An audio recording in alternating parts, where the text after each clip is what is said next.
Welcome to the Scrum.org Community Podcast, a podcast from the home of Scrum. In this podcast, we feature professional Scrum trainers and other Scrum practitioners sharing their stories and experiences to help learn from the experience of others. This episode is a previous recording of our live Ask a Professional Scrum Trainer series, where a live audience asks questions of professional Scrum trainers.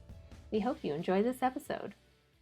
Hello, everyone. Good morning, good afternoon, good evening, and welcome to Ask a Professional Scrum Trainer. And we're going to be talking about scaling Scrum with Nexus. This is part 2. We had a part 1 that was really well attended, had a lot of high-level conversations with a great panel. If what you are wanting to learn today or a question that you don't get answered today, it may have been in that first one. So just to let you know that there's 2 instances of this. So today we have an awesome panel with some very heavy hitters. So who is Scrum.org? We are Scrum.org, founded by Ken Schwaber, fascinating human being. He's the co-creator of Scrum. And Scrum.org is focused on helping people and teams solve complex problems. We're a mission-based company. It's why we put out little events like this and really focused on training, education, and community. So as you can see today, we're in all different parts of the world. Actually, I'm not sure how you would see it, but we are in different parts of the world with our speakers. So today I have with us Kate Hobler. I've known all these people for about 10 years. Kate Hobler is a Poland-based consultant. She really, I think, leads with love. She is a trainer, the leader of Brass Willow, which is a company focused on enabling persistent change in people and organizations. The gentleman, the young man with the glasses and the cap, that is Mr. Rich Hundhausen. Rich lives in Boise, Idaho in the United States. He has a lot of fascinating interests, but he focuses on helping teams deliver better products by understanding and leveraging professional Scrum. That's a big foundation of what he's focused his career on. Jesse Houwing, or Jesse Houwing, is based in the Netherlands, and he helps teams be happy and productive in our changing and unpredictable world. So I guess all those extra questions that we don't know what we will do with, we'll just send those to him. All right, so did that in 4 minutes. We can get to the good stuff. Let's get to the questions. Rich. Yes. Let's start out with the pros and cons of different scaling frameworks like Nexus, like SAFe. And there's one called the unfixed model. I'm not familiar with that. I'm not sure if you are, but maybe a quick little hint on the pros and cons of those frameworks. Yes, I will start my own timer for 10 minutes because this is a big question. And honestly, this is the question I ask myself almost every week as I'm on LinkedIn or talking with other trainers or different organizations, because you all have your, mindsets of what the pros and cons are. I'm a Scrum person. I've been loving Scrum since the mid 2000s. I was involved early on with Ken in creating Professional Scrum at Scrum.org. So I'm a little bit biased towards any framework that its underlying foundation is Scrum. And I think that's the best. I'm a big fan of self-organizing, self-managing teams, empiricism, the Scrum values. And I think any scaling that bases off of those basics is going to be successful. Frameworks that are kind of pushed top down or sold as a product, or a late night infomercial, and I'll let you decide which ones those are. I think they're less effective. I think you've got to really empower and energize the root level, the teams, because that's where the agility comes from. So to answer your question in a non-answering way, I'm thinking Nexus, and I'm also, just to be honest, a big fan of Less. Both of these are foundationally Scrum at the lowest level. So I can't speak to the other ones. I can only speak to what I know and what I love, and that would be Nexus. So we do have, thank you, Rich. We do have Jesse here who has used, I think, something SAFe like in organizations. Do you want to give just a comment about that and that comparison to Nexus and some of the other things that worked or didn't work? Well, one of the things that we're looking at when we're looking at Nexus is that we're building up basically bottom up. So from the teams up and then looking at where to scale and how to scale, also trying to fit in from a product perspective, a single product. And in my experience, kind of most organizations select SAFe as more of a top-down approach, like Richard already mentioned, which might fit really nicely on the existing current organizational structure, but that is also the organizational structure that at the moment isn't the most agile organizational structure. And that's why you're choosing an agile framework or a scaling framework kind of to try and solve that. And so you might kind of retain a lot of the things that are causing the problems to begin with. In the organizations that I work with doing SAFe, we found that at the program level in SAFe, we were basically just doing really good Nexus. And then the upper level doesn't really notice that we're doing really good Nexus, but we weren't really doing kind of all of the SAFe things.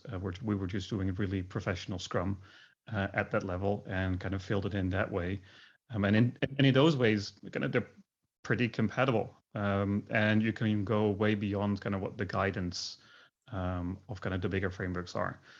So that was kind of how we envisioned it. And it's also one of the ways that the teams really liked. What's interesting was that before I didn't have a SAFe certification, and that caused all kinds of interesting problems. So I actually took the SPC certification, went through all of that, and then when I had a conversation, people would say, yes, but in SAFe, and I would say, oh, I got the sticker here, and I could explain it from the SAFe perspective, but in Scrum, and then people would say, SAFe says this, and it conflicts with Scrum, and I would say, well, here's my Scrum.org sticker. I'm really good at Scrum as well, and I can explain you how these two things fit together. And it turns out that you can make them pretty much compatible at some point. And then you can start to carve out a lot of the things. So you can slim down kind of that framework and take out all of the things that are kind of too enterprisey, and inject a lot of agility. So yeah, kind of the other way around. From a Nexus perspective, we would kind of approach that from, let's start from a very agile base, few teams, small organization, small product, and then build out from there. And I've seen that kind of work a lot better. But if you're starting from a big existing organization and that's the way that they're pushing it, do kind of make sure that you're starting to kind of descale that and kind of take out all of the stuff that isn't working or is adding overhead, or and then you'll end up somewhere in the middle, which is probably not Nexus and probably also not SAFe, but might work for you. Thank you. Yeah, there's a lot in that. But I have a really interesting question here that I think Kate, I'd love to get your perspective on. So there's this notion that, you know, enterprises are doing what they're trying to do. And there are some people who, you know, who may have really never understood what it's like to work in a straight waterfall environment, right? So we kind of come from an agile perspective. We've consciously chosen the organizations we want to work with. And then those companies grow. So there's a question here that's interesting, and this person is saying they struggle with the word scale when they hear it. It's almost like they're substituting it for like, oh, reality status quo. So Scrum's great, but we're going to have to scale. What experiences do you have with companies using scale as a reason to go back to old ways and the need for processes, which is what scaling is, right? This is working really well. We need process. What advice and what things would you give as advice for this person to consider? Mm-hmm. Okay, we kind of need to go to a little history here, because scaling as a as a word, basically as a catchphrase, has been used to actually sell frameworks and solutions and tools. And honestly, if it comes to scaling, this just means growing or actually shrinking an organization. This is what organizations do day to day. So every single day, they're either growing or shrinking, or trying to kind of lay the base, lay the foundation for growing or actually for shrinking. So this is a natural process. So when you are growing, you are going to need new tools. Just like with a person who is just a singular entrepreneur, they can expend way more of their personal time, that one person time, towards creating value to a customer than when they add another person and another person and another person, and they create a team, and so on and so on. So when you're scaling, you need to expend more energy towards actually sustaining the organization itself, yeah, because it starts weighing. So however you do this, it's just a matter of making sure that, or actually, it's not just, it's a huge thing to keep up with the creation of value at any given point. Because if you start being very, very big, you will need to devote a lot of energy into actually even keeping everything going.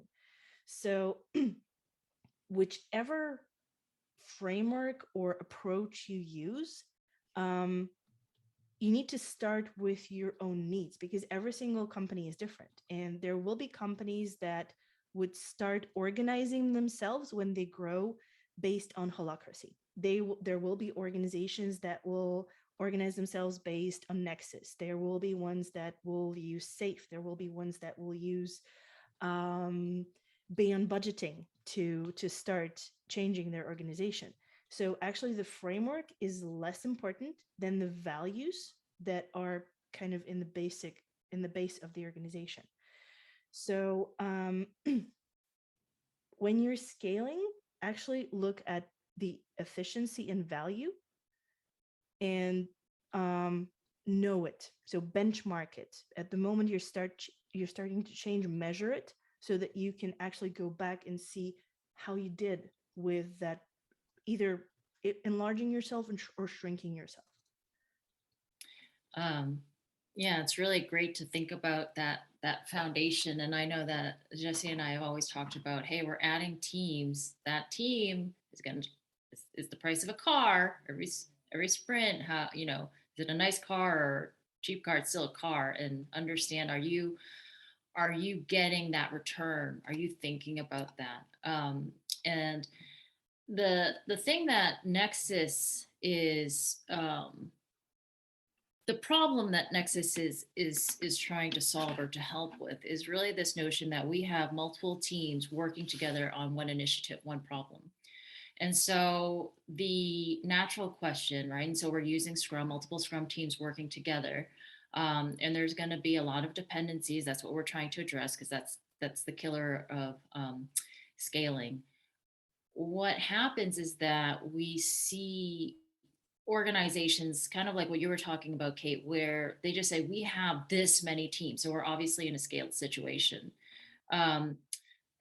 Jesse, I'm interested in maybe some of your experience on when people think about this, right? We have to have 17,000 teams to work together because we have this one project. How do we tackle the budget and estimation conversation when they're thinking about how do we do this for this whole project up front? And there's not much trust actually in those teams. So we're going to put them all together. We're not sure about the self-management thing and the organization, but we need to pay. Yeah, that's a hard question, because in a complex environment, you won't be able to give a proper answer, because if you were able to do that, you probably have one. And the investment in trying to kind of predict how all of these people are going to work together, and all of the dependencies that they're going to have, and all of the kind of improvements and changes and problems that you're going to encounter in a year time with a large group of people, it's just very, very difficult to predict. So maybe you have existing kind of statistics from how your teams are working together, and you can sort of use those. But if this is a new initiative with a different kind of composition of people trying to work at it, basically you have to get started. And by getting started, you'll get some measures. And then the big question becomes, do you start with everybody all at once? Or do you start with a small enough group that can be nimble and fast and can start to kind of set up some of the kind of foundations for the application or for the platform or what it is that you're building to grow? And then from there start to scale. Now, the interesting thing is every time that you add teams to that existing composition, you might encounter new kinds of dependencies or something that you built into the platform that doesn't fit with how you want to work right now, and that might actually cause you to have to rework some of that once in a while. And like Kate said, if you benchmark that, if you've got statistics of how these teams are working together and how effective they are, you might also know when to stop scaling. Because the hardest part of kind of doing it all at once, if you start kind of, we've got 17 teams, so we're going to start with 17 teams, is that there's probably too many people. But it's going to be very difficult to descale that to find out what the ideal number is. And it's probably much easier and especially much cheaper to start with a much smaller group and see kind of where your value starts to flatten out as you keep adding teams. And then that is kind of within the constraints of your organization, within the constraints of the technical capability of your team members, in the constraints of your current processes, kind of the maximum scale that you can handle. And then you've got options. Are you going to change the process? Are you going to invest in training? Are you going to choose a different technology? Are you going to refactor the application? And then you might be able to break kind of through that glass ceiling that you've encountered and then scale onwards or not. And as long as you're kind of in that mode and you haven't figured out how to do it, actually going to predict a year in advance how much budget you're going to spend and when you're going to spend it is kind of impossible. If you have to, you might create kind of a full traditional project plan just to burn it as soon as you start it. But if you have to build that trust, you're probably not going to get the budget to start out with all of these teams all at once. It's probably also easier to get budget for, let's start with 2 or 3 teams and build up from there, than let's start with 17 teams not knowing what you're going to do. So that would be my guidance a little bit on how to approach that. From the perspective of knowing that it's almost impossible to predict 1 year ahead what the total cost is going to be, unless you're just going to kind of tally up the teams. You're going to say, okay, with 17 teams, we're going to spend a year. The run cost per team is 1 BMW per sprint. So this is going to cost us 17 BMWs 26 times, and then the year is up. So, and then you can kind of add up kind of the total amount of money and say, well, I haven't done the math, but so 17 times 60,000 euros, something for an average European team, would probably kind of be where you then end up with the total budget required.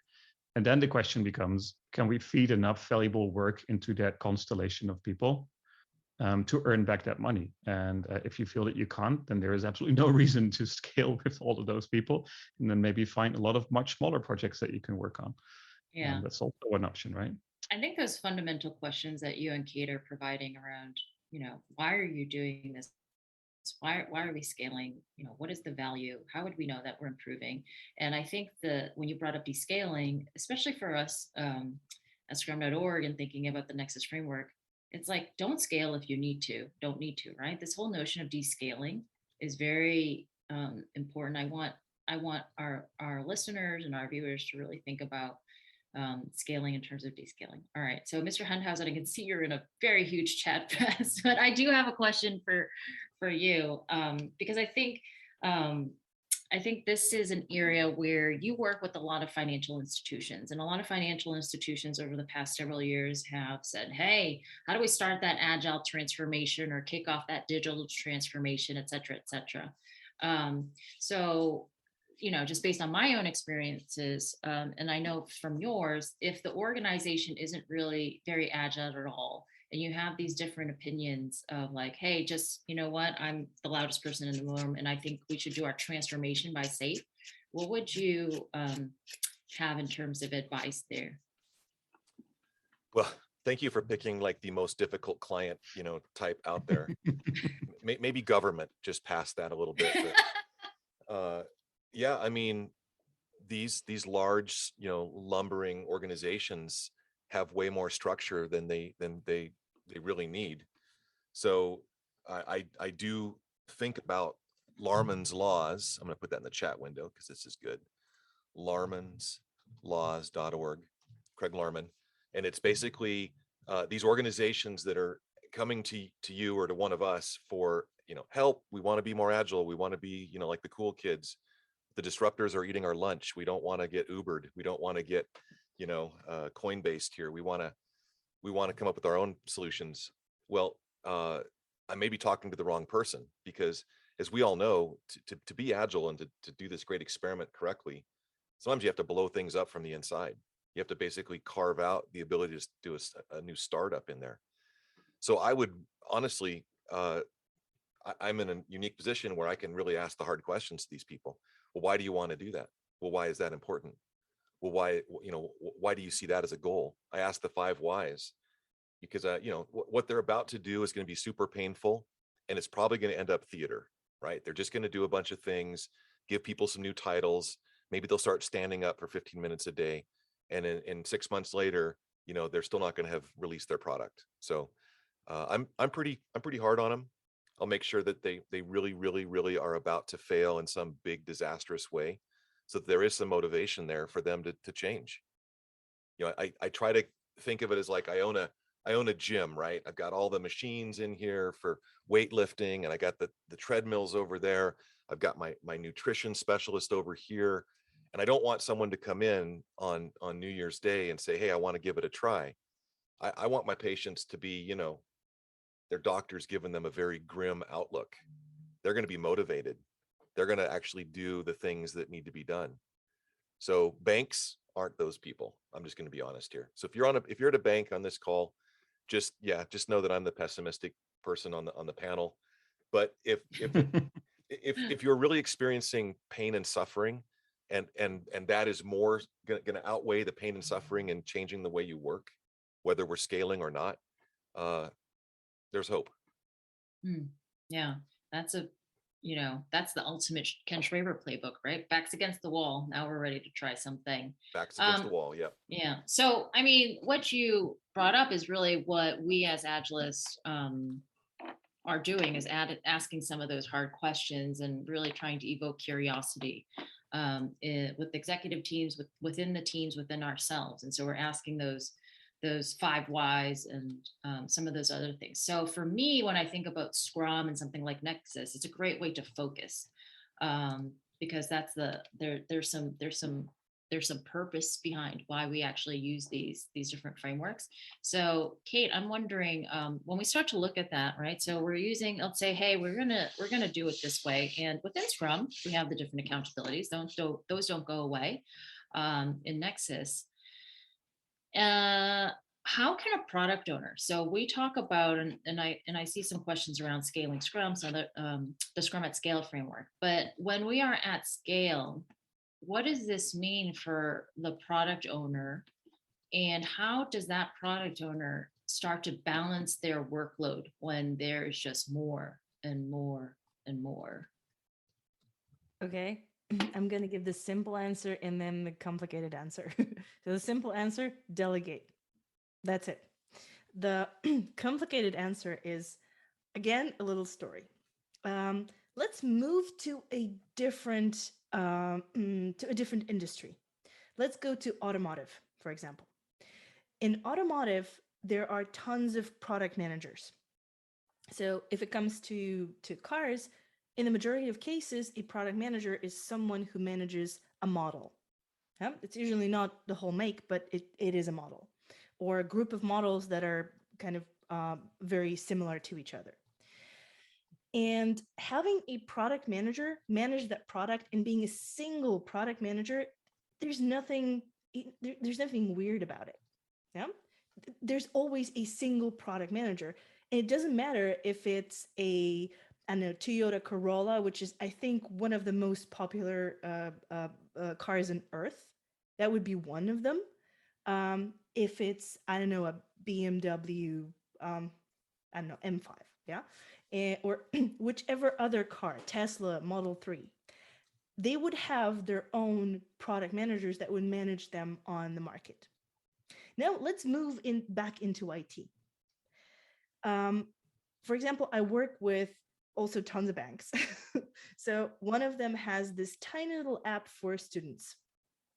And I would argue that it's a way smaller product to manage than a car.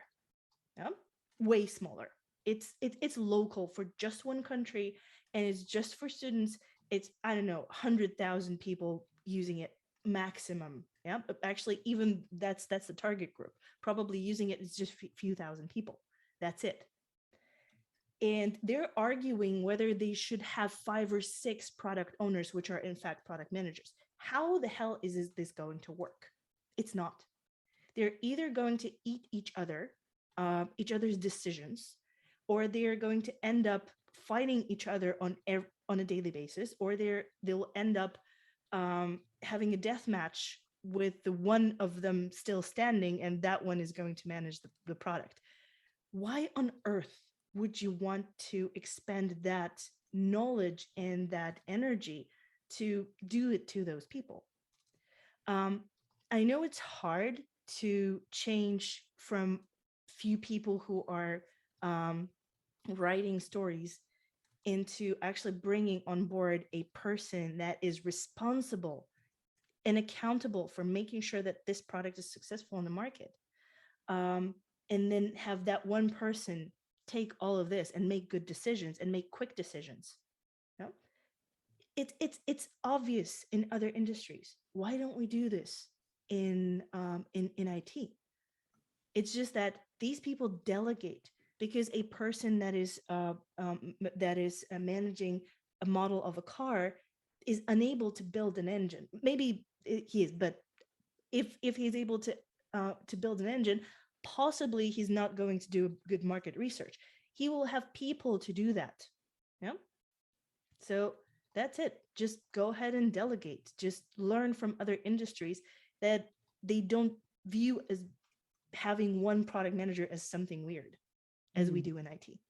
Thanks. Thank you, Kate. Love your stories. Yes. You wanted to add to that, and please add to that. And I think here's another thing for you to think about, because it relates. There's another question that's related. This person actually attended the first webinar. I recognize your name. So they're going to be using Nexus Plus. And the question now is, what does that mean for the product owner in addition to that? And is it supposed to be a chief product owner? I think that's what they use at Scrum at Scale. Or what does that mean, and how would they delegate those duties? Right. Yeah, the thing I wanted to add to Kate's answer is that also looking at it from a team's perspective. So Kate, you looked at it from kind of the product management perspective and them eating each other's work. It's also from a team's perspective. If you are getting priorities from different people and there's dependencies between backlogs and you want to deliver work fast, then the thing is you want to kind of minimize the time it takes to switch from something is done until kind of some other team picking it up because they have a dependency, and then possibly kind of piggying back to your team because then you have to kind of finish it up.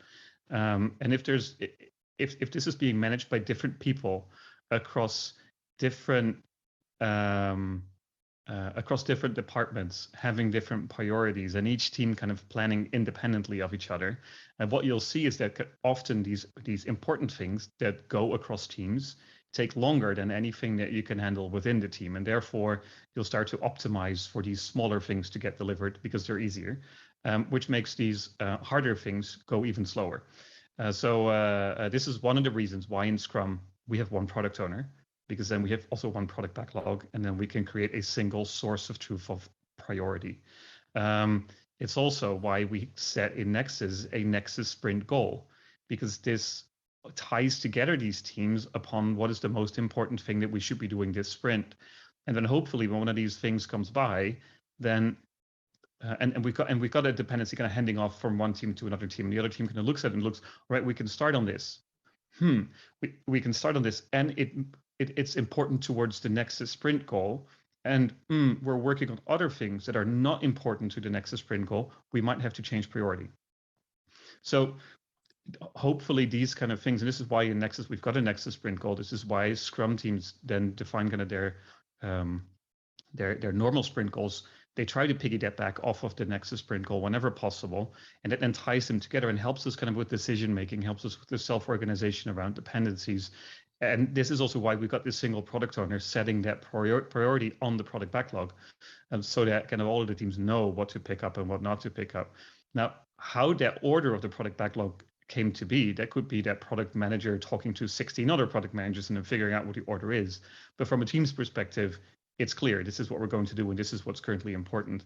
And this is kind of how we work that way. There's a couple of questions I see in the list kind of around Nexus sprint goals, so this might kind of already tie that in a little bit as well. Then looking at if we go beyond, say, 9 teams, it becomes too hard often for a single product owner to kind of oversee and manage all of that. And then the question becomes, how are you going to kind of break up the product into smaller pieces? Is this going to be by kind of looking at Office? Are you going to have a PowerPoint team and a Word team and an Excel team that have kind of agreements on what things should look like? Or is this going to be kind of more a car makeup? Is it going to be, you've got a brakes team, you've got an engine team, you've got a aerodynamics team, and together we're building a car, but each kind of team has their own individual responsibility. Or is this going to be more kind of a feature team? Banks, for example. Richard, I've seen a bank be a little bit agile, so I know it can be done, but it's really hard. But they had a savings team, and they had a checkings team, and they had an insurance team, and they had a mortgage team. And the interesting thing is, they could be really fast when there was work for mortgage and savings and insurance and checking kind of all at once. But if one area kind of fell silent for a little bit, or certain things became more important, it also meant that these people had no idea how to contribute to the other area. So kind of looking at what is the ideal situation, how many product managers, how many product owners or chief product owners, whatever you're going to call them, we need. It's probably very dependent on the kind of work and the cohesion of the team and how their dependencies are made up. The more independent these teams can operate, it becomes easier to have multiple product owners because they've really got their own area. But we still recommend to have a single product backlog that kind of shows their overall order across kind of these areas of the product. If you can separate these out into really separate products, it's even better, because then you don't need Nexus Plus. You don't need to plan together. It's just 2 Nexuses. Mm-hmm. And 2 Nexuses is easier than 1 Nexus Plus built out of 2 Nexuses. So really kind of looking at the organizational structure, how your product is composed, how you've technically kind of managed to kind of either interweave or intermingle these things, or how you might be able to take them apart, will probably lead you kind of in the long term into a different setup of teams and a different architecture for your product. Yeah. Thank you for that, Kate. Yeah. The thing that we've certainly been exploring with Nexus is Nexus Plus, which is, it's so interesting because this notion of Nexus Plus has been as popular in terms of, how are we doing this as much as descaling? And I think it's one and the same. So if we think about Scrum as looking at the dependencies within the team, Nexus is dependencies with the teams. And then if we talk about kind of what Jesse's saying is, these dependencies of products, the different patterns that have emerged are very interesting in terms of the events and those types of things where people are trying to say, do we need them or do we not? And definitely I would suggest experimenting with that ebb and flow. There are some questions here that are touching on, actually, beyond the events is the Nexus integration team. So Rich, I've been in your classes, and this has been something that yeah. you've done, is just, if you haven't worked with Nexus and you're getting started, how would the Nexus integration team members be selected, quote unquote? Like, how do you form that? Why does it exist? What could it be helpful with? Yes. So the Nexus integration team, yes, there always must be forever and ever a question about the Nexus integration team. Yeah. So first of all, I've never been happy with the name of it, because it's got the giant word in the middle, integration. So people will just quickly look at that and think, oh, right, they're like the butler, the maid, the person just comes along, the little gnomes, and do all the integration work. They manage the pull requests, right? They get the tests to pass. They do all the work. No, but they're accountable for that. So if the wheels are falling off the Nexus and, sprint upon sprint, nothing is getting delivered, it's time for that Nexus integration team to sort of go into an emergency mode, if you will, and put the wheels back on, because we're at scale, we're talking about, a lot of idle hands, a lot of money just sitting there being wasted, a lot of value just sort of parked in limbo. So yeah, I do kind of, and I've said this before, and usually people throw me out when I make this comparison. I do see the Nexus integration team as the Scrum Master of the Nexus, right? I mean, many faces to this Scrum Master. There's technical aspects, there's Scrum Master aspects, there's product ownership aspects to it. But they're the ones that kind of sit back and just, observe and maybe suggest and take a real light touch using some of the stances. And at scale, that's not any different. But again, when the wheels fall off, and the thing grinds to a halt, maybe not for a day, maybe for a few days, you'll know when you need to put the bat signal up and, bring the knit out for them to get to work. You got to have it. If everyone can do it, no one can do it. So in Nexus, we did make a accountability around specifically that, so that if everyone stands back and says, that's not my job, at least someone can step up and say, well, I'm on the knit, so it is my job. Kate, something to add to that? You're muted. There you go. Yeah, sorry. Yeah, I just wanted to just a bit of trivia. And it's an interesting language thing because in Polish, actually, there is a word that is nit, N-I-T, and it means a rivet. So if you would like, you can use it. So a rivet is something that connects things together. And that's what the Nexus integration team does. So I only use the abbreviation. I don't use the full one. So if you would like to use it, kind of that this means a rivet in Polish, you can go ahead. Thank you for that. It's much better than knit in English. I'll let you all Google that. I tend to call them the not integration team. Oh, I like that.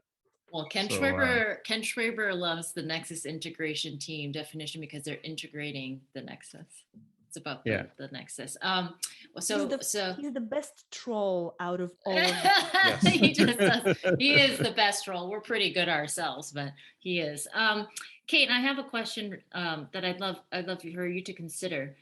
Because you were talking about product ownership. Now we're talking about the Nexus integration team, which for those who aren't familiar, is these are probably members that who they are, but they're members. This membership can change depending on what your goals are, but they're members on the different teams, and they're really focused on that notion of if we're able to integrate, if that's coming or not.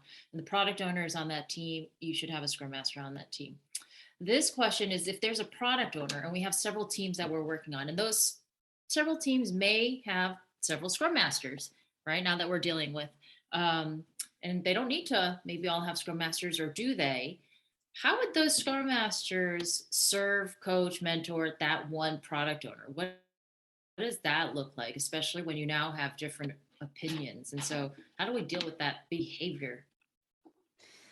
That's a good question. Giggle.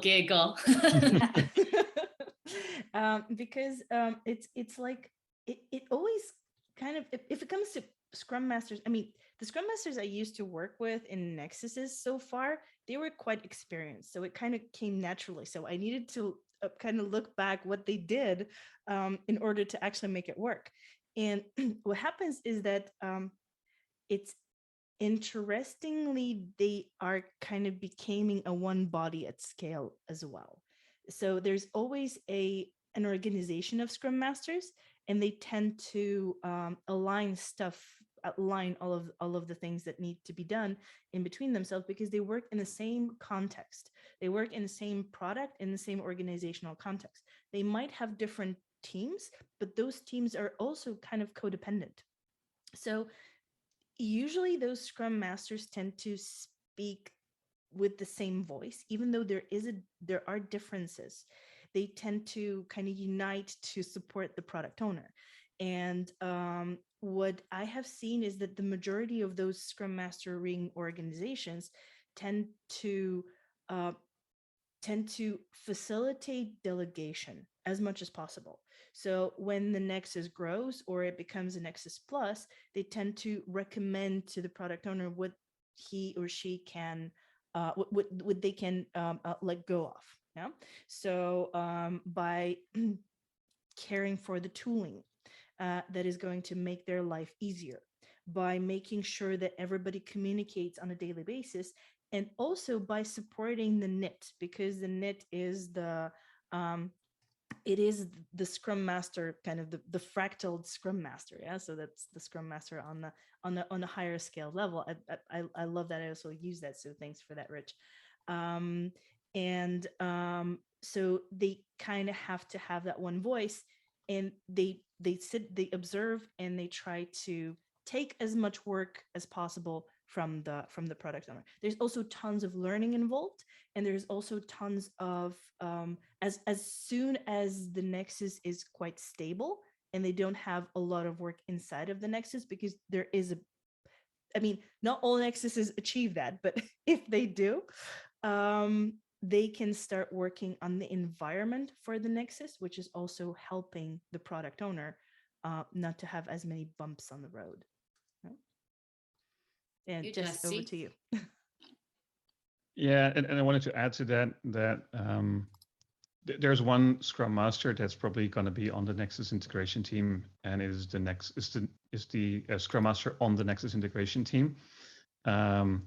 We don't give that person a special title. They're not the Nexus Scrum Master or the Nexus Master or something like that. I also see a question coming by about release train engineers, and do we have somebody like that? Well, probably the most comparable person would be the Scrum Master on the Nexus integration team, because that person's accountability is making sure that all of the teams integrate both on a team level, and that the Nexus integration team itself kind of works together, collaborates, and integrates it the right way. So there's that, and we looking at complementary practices. Something like a community of practice of a guild of Scrum Masters is also really likely, and I'm also hoping that Scrum Masters are sharing across the different Nexuses if there's kind of a bigger constellation within the organization, and they're learning from each other. And then finally, I would go into that. Usually, it's the Scrum Master's job to not fix anything, but help the person find potential solutions for the problems that they have. So even if you've got 9 different opinionated Scrum Masters, they can't dictate how a product owner should do their job, nor can they dictate how a team should do their job. So hopefully the product owner listens to these different opinions, and then helps kind of with those Scrum Masters define a number of experiments to figure out what might work best in their context. And then by actually empirical evidence of we tried this and it worked really well, and they evolve their processes. And it's not that there's going to be a Scrum Master that went to 18 different classes and knows best how to be a product owner that's going to tell the product owner how to do their job, because that would be weird. If that's the case, you'd probably be a product owner and not a Scrum Master. So kind of job of the Scrum Master is to help people kind of be best in the role that they are, by not telling them exactly how to do things, because that would be weird. If they knew, they should probably do that job. There's a couple things that looks like it would be interesting to explore on top of that, Jesse, which is just when we're talking about our job and who's doing what. From a Nexus perspective, and you had mentioned this in terms of goals before, what are some examples of sprint goals and Nexus sprint goals? In relation, I'm going to add this in terms of product goals. Like how would you start to delineate some of those things? I think in most organizations, this is the most difficult things, because teams are already having trouble figuring out what a sprint goal is, because the work that they're doing is kind of all over the place. Let alone that multiple teams working on the same product can define what their collective goal is. What you often see is that they're trying to kind of sit in their own silo as much as possible and not really talk to each other, which makes it really hard to create a sprint goal kind of that's across these teams, which is what we call a Nexus goal. And then the product goal kind of is where we want to go kind of beyond that. So we might be able to peel it off the other way. Hopefully the product owner has a great idea about where they want to go in the next half a year, 3 months, 2 months, kind of depending on what horizon they have. And that's probably also as far as you can kind of forecast kind of a little bit with certainty. I'm also seeing some questions about being able or not being able to forecast like 3 months ahead. So that might also be something that if we set a goal and we figure out this is about like 2 months of work, then maybe we can start building a plan towards that. And then the teams can figure out how they can contribute to that. And then we need to start to kind of peel that big goal off and say, all right, in the first sprint, this is what we're going to try to achieve together. And then the sprint afterwards, this is what we're going to try to achieve together. And then every time each team figures out, so how can I contribute to that? And it might be that for certain sprints, your team is not really able to contribute to the goal. So hopefully they'll take a little bit of a step back, start to work on things that do not interfere with the sprint goal. There's often enough work that you can do to clean up things, to improve things, to simplify things, or maybe just help out the other teams that are doing the important work towards the sprint goal and try to figure out how to learn from them and how to kind of expand your knowledge of the product domain. And then work towards that. And if you're kind of building it up from that direction, you'll see that goal setting becomes a lot easier. Goal setting for the teams also becomes a lot easier. But if you try to figure it out from a team's perspective, this is what we think we need to do this sprint. And then looking at all of the different teams that need to work together, and everybody has kind of their own goal. And then you're trying to figure out, so we've got all of these different goals that all take us in different directions. What it is that we're trying to accomplish together this sprint, it becomes very difficult to figure out your sprint goal. And then it also becomes very difficult to figure out kind of how you're progressing towards your product goal. So we try to really kind of turn it around. We want to have a very clear product goal. Then together we figure out what we need to do to get closer towards the product goal. That becomes our Nexus sprint goal. And then each team figures out what they can do to contribute towards that Nexus sprint goal. And that then becomes their sprint goal. And teams that cannot contribute in any way, they pick their own sprint goal that doesn't necessarily kind of be part of that Nexus sprint goal. And if you're kind of approaching it from that direction, it becomes much easier to kind of get alignment across these teams. And it also becomes easier to kind of set the priorities in order for the dependencies and kind of work that needs to be kind of tossed between teams and how you need to work together. Yeah. More advanced version of that would be to actually say, can we mix up the teams in a different way so that we don't have dependencies, or so that we can kind of strengthen our ability to solve the goal, but that would be really advanced Nexus. Yeah, I think there's a bit of common sense that's quite fascinating in there. And then the notion that, what can we do to contribute to this goal is important, rather than saying, okay, we're going to break up everything, because there's no way to know that if you do all those things that you actually are making progress. Rich, did you want to contribute something? Just two quick things. One is, I want to touch on something Jesse said, which was, if you've got some teams that maybe can't contribute to that Nexus sprint goal, that's okay. But I would say we should be watching those teams over time. And if they're consistently not assisting with the sprint goal, why are they in the Nexus? That might be a smell for them to, shuffle on and go do their own thing. And then I'm noticing time. I was going to throw some concrete examples out, but I'm noticing the time here. So I think what Jesse said was sufficient. Yeah, throw them in the chat. Maybe that'll be great help. Cool. Rich, there's as we talk about that, who's contributing, who's not. Kate, there's something that I would love your perspective on. So let's say we're in large organization, right? So whether we're scaling or not, we're in large organizations. I'm assuming that there's some sort of agility, Scrum, Nexus going on. How can we help teams, or at least help them improve this notion of self-organization and self-management? How do we start to build some belief in that in a large organization? Again, simple and complex answer. And the simple answer is start with the leadership.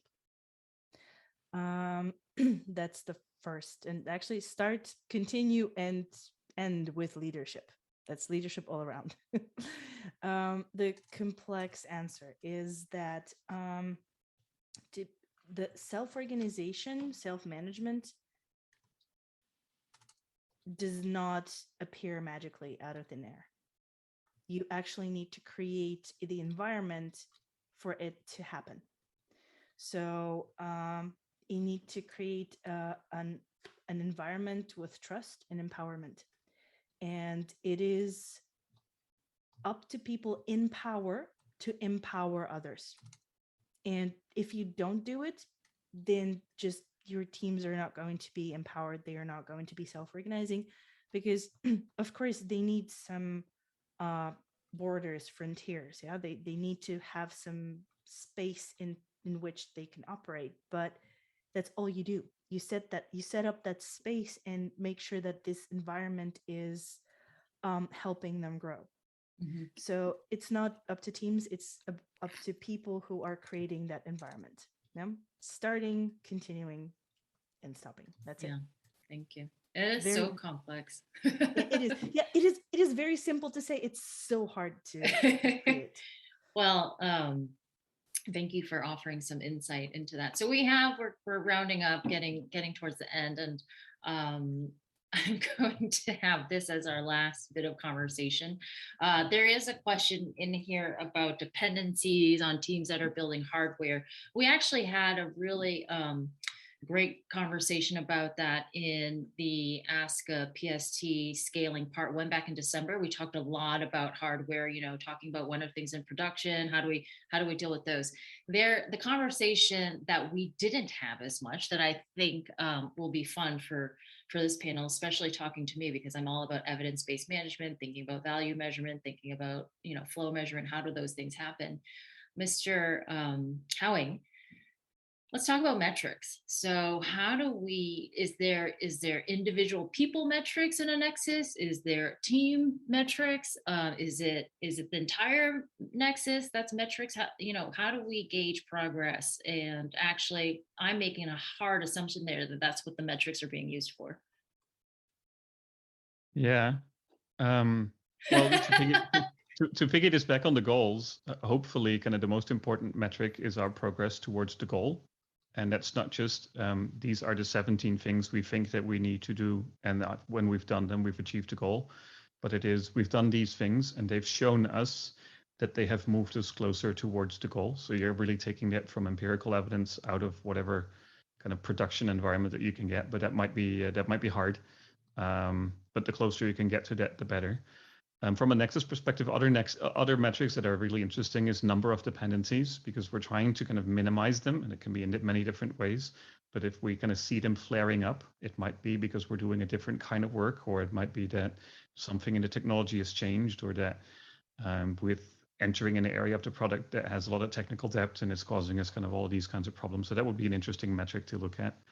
And personally, I'm a big fan of what we call professional Scrum with Kanban, using flow metrics, because something like aligning velocity across teams is a nightmare and an impossibility, because not every team does the same thing, because, we probably wouldn't need a Nexus if that was possible.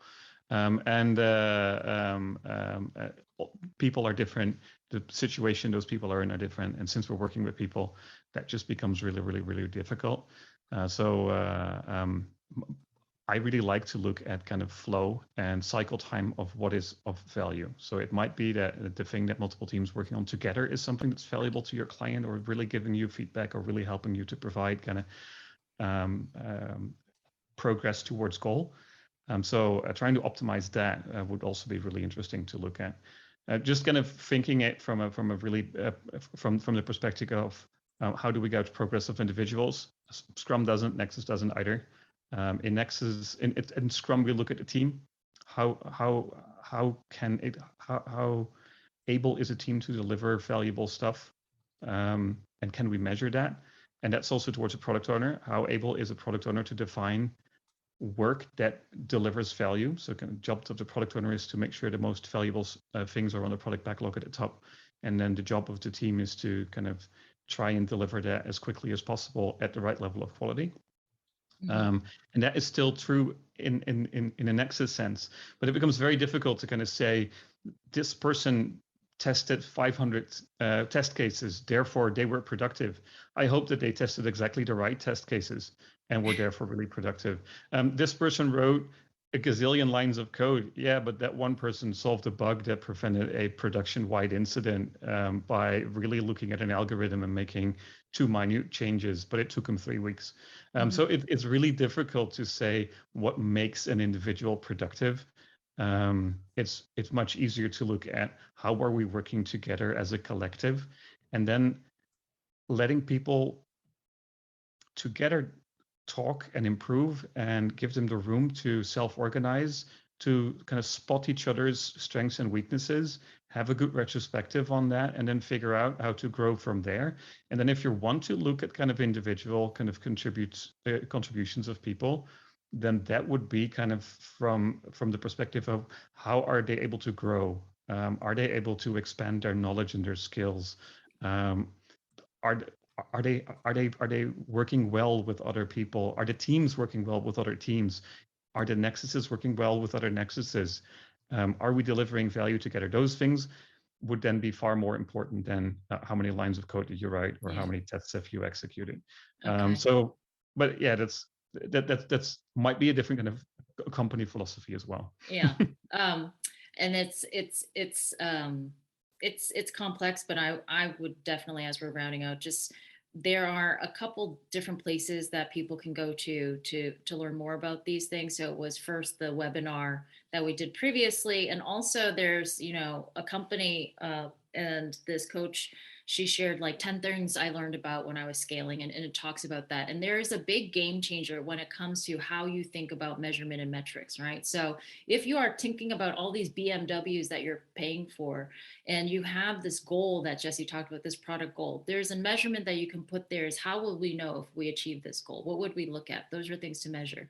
Other things, when I think about from an EBM, evidence-based management perspective, which is ability to innovate and time to market, the dependencies is an amazing one, flow and throughput. But for me, when we start to scale and add all these layers, there's this notion of lots of more decisions have to be made, and there's an overhead cost. So there's something that you guys might explore, which is, how much does it cost to make a decision, and just analyzing that, because that's what happens when you get a chief product owner, a junior product owner, a baby product owner, and the auntie product owner, and all those kind of things come in here, all the decisions that have to be made. So that's something that people can start to assign. So there are so many more questions. I am so lucky that we had these panelists who could chat and type and give quality answers. And how can, actually, let's start, Rich, how can people get in contact with you? And Kate and Jesse the same. Let's start with Rich. Oh, it's easy. Just send me a fax, I'll put my fax number in here. And not by pigeon. Yes, or pigeon, yes. Email works, LinkedIn works. I want to say Twitter, but man, I've just not been on Twitter much lately. So I dropped my email in the chat for everyone to see. I'm risking this 94 times, maybe 95 if Jesse starts emailing me. Yeah, Richard@ascentient.com. Appreciate it. And you, Yessa? All of my contact details are on experiit.com/Jesse. So that's the easiest way to find all of them. Send me a text message, WhatsApp, Twitter, direct message. Oh, wow. Okay. Ask a question on Stack Overflow and tag me there. LinkedIn is also a possibility. Send me an email. There's way too many options. So find one, it'll probably work. Okay. Kate. Now I'm going to seem boring because I basically live on LinkedIn. That is a very direct, easy answer. Yeah, because you can send an email to me, no problem. It's kate@breastwillow.pl, but I cannot guarantee that I will reply to you in the upcoming 3 months because my mailbox is always overloaded. And the only things I actually look for it in there is if I have to pay for something. So, all right. Others usually don't get enough attention. Email Kate and she will send you money. That's what I took away from this. Yeah, that's right. So thank you everyone for your time, and this recording will be up, and we really appreciate your questions and look forward to talking to you further. Scrum on. Scrum on. Scrum on.